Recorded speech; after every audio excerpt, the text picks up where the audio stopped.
धौलपुर में एक युवक अपनी पढ़ाई का सपना पूरा करने आया था, लेकिन उसे क्या पता था कि किराए का कमरा देखने जाना उसकी जिंदगी का आखिरी सफर बन जाएगा।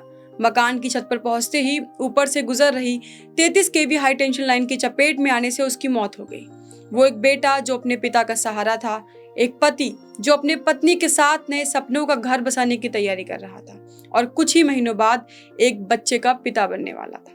लेकिन धौलपुर में अपने भविष्य को बेहतर बनाने और पढ़ाई का सपना पूरा करने आया एक युवक जिंदगी की सबसे बड़ी उम्मीद लेकर निकला था और वापस लौटा तो सिर्फ उसका शव। अब सवाल यह है कि आखिर हाई टेंशन लाइन के इतने पास मकान कैसे बन गया?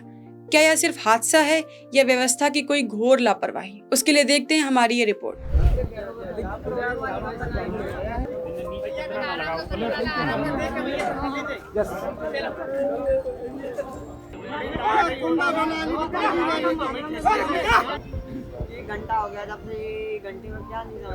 धौलपुर शहर के निहालगंज थाना क्षेत्र स्थित प्रकाश कॉलेज के पास सोमवार शाम एक ऐसा हादसा हुआ जिसने हर किसी को झकझोर कर रख दिया। गुमानपुरा नादनपुर निवासी 25 वर्षीय सुनील जाटव बीएड की परीक्षा देने धौलपुर आया था।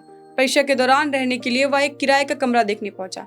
जैसे ही वह मकान की छत पर गया, ऊपर से गुजर रही 33 केवी हाई टेंशन लाइन की चपेट में आ गया।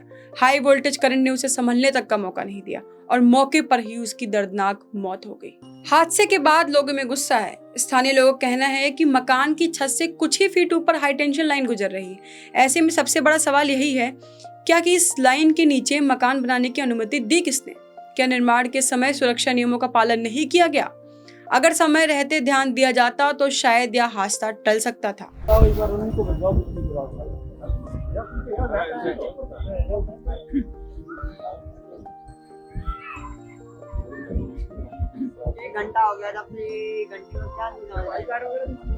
घटना की सूचना मिलते ही निहालगंज थाना पुलिस मौके पर पहुंची। पुलिस ने शव को जिला अस्पताल की मोर्चरी में रखवाया और मामला दर्ज कर जांच शुरू कर दी।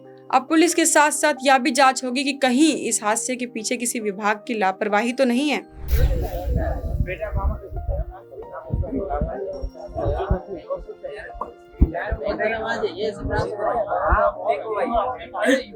सुनील अपने परिवार का बड़ा बेटा था। उसके पिता मजदूरी कर परिवार चलाते थे। करीब 3 साल पहले उसकी शादी हुई थी। 1 साल पहले उसकी 6 महीने की बेटी की मौत हो गई थी। अब उसकी पत्नी गर्भवती और परिवार नए मेहमान के इंतजार कर रहा था। लेकिन इस हादसे ने परिवार की सारी खुशियां छीन ली। सुनील की मौत ने कई बड़े सवाल खड़े कर दिए हैं कि अगर हाई टेंशन लाइन के नीचे मकान बना था तो क्या सुरक्षा नियमों का पालन किया गया था? अगर नहीं तो जिम्मेदार कौन है? इन सवालों के जवाब जांच के बाद सामने आएंगे।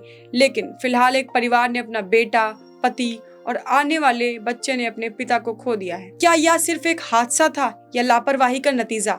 इसका जवाब जांच के बाद मिलेगा। लेकिन इतना तय है कि अगर सुरक्षा नियमों का पालन होता तो शायद आज सुनील जिंदा होता, एक अजन्मे बच्चे का पिता जिंदा होता, एक बेटा जिंदा होता और एक पति जिंदा होता।